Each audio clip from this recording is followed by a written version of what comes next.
So let's get into what it is, how you found out, and let's just kind of lay that foundation so people can understand what we're talking about.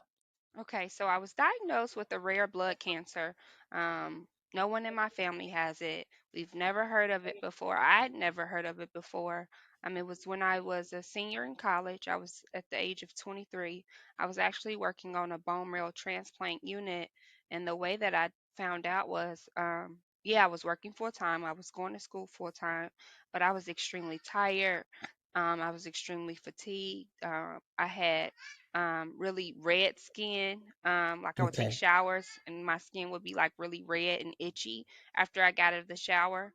Um, Also, um, a lot of things that were happening. I was driving home from work one day and I just fell asleep Wow. and I ran into a construction site and I'm like, I'm not drinking, I'm Right. not doing anything out of the ordinary.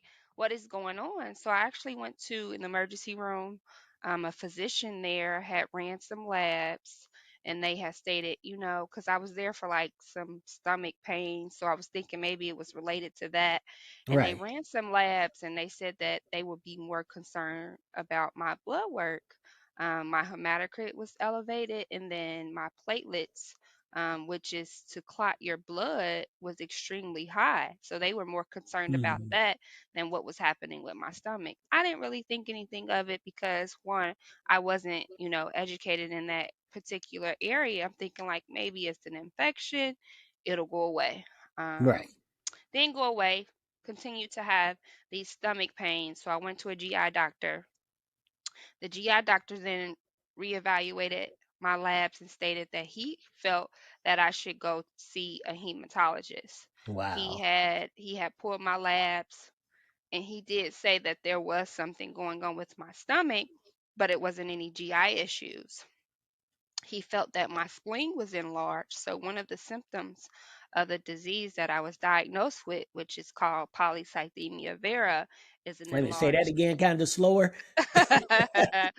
Polycythemia vera. Okay. It's spelled Polycythemi, Vera, Vera.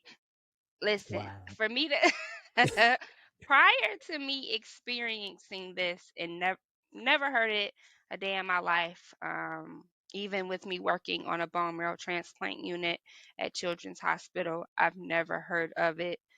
Hmm. So when I was, diagnosed with that, prior to me getting my diagnosis, as I was saying, I was at the GI doctor. He also stated that my hemo, hemocratic level and also my platelets were consistently high. Past, I think I had my labs drawn maybe about 4 times prior to Wow. seeing him, and he had also drawn them, and it was consistently going up. So, that was one a red flag. So, I hadn't spoke to anyone in my family to let them know what was going on. I'm like, okay, let me just try to figure it out before I, think anything crazy. So I actually took my labs to the head hematologist at Children's, and she told me to leave work right away and to go see her husband, who Wow. was a hematologist at Tri Health Hospital. His name was Dr. Mehta. I went in, he did a bunch of labs, and he had shared what he thought that it could be, but he didn't really want to give me any answers at that point in time. So he said, we're going to draw all these labs, and then you're going to come in next week, and then we'll go over them. So, anticipation, really being concerned about what it could be just because of what I've seen on the unit that I had worked on, with children, getting diagnosed with these rare diseases and these rare cancers or blood disorders. So, the day had came. I prayed in the parking lot prior to going in, and when I walked in, he had shared with me that he's never seen African American that has, well, woman that had gotten diagnosed, someone that was 23 years old that have gotten diagnosed with this, and Hmm. that someone with this disease usually don't live to the age of 30. Wow. Um, Mind you, I'm going on 32, so I'm still here. Yes. But at the time, there wasn't a lot of information on it. I think they had found it, the actual disease, in the early 2000s, and it was considered a blood disorder and not necessarily a blood cancer. They had switched it in 2012 to a blood cancer because it's called a myeloproliferative neoplasm, meaning multiple cells, meaning multiple cells that are expanding in your bloodstream. Okay. So what happens is, or what was happening, my blood levels were, my hematocrit and my platelets were extremely elevated, meaning I was clotting more so than I should. So I was Mm. creating, my blood was like syrup. So you know how syrup slowly comes out. Right. It was that thick. So anytime they would draw my labs, the valve would clot automatically just Wow. because of how thick my blood was.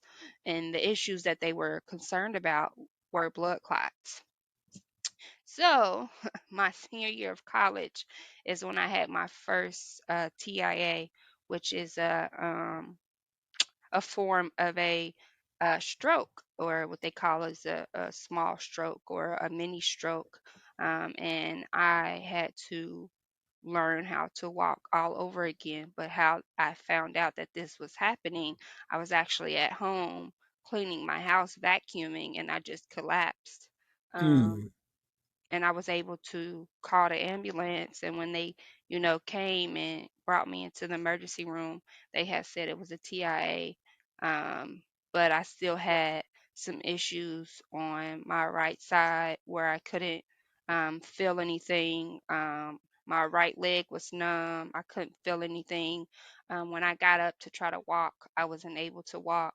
So I had to go through rehab. I believe I was in rehab for about 6 weeks that first time around. Um, at that time, and I really didn't have much support because my family looked at me as being, really strong.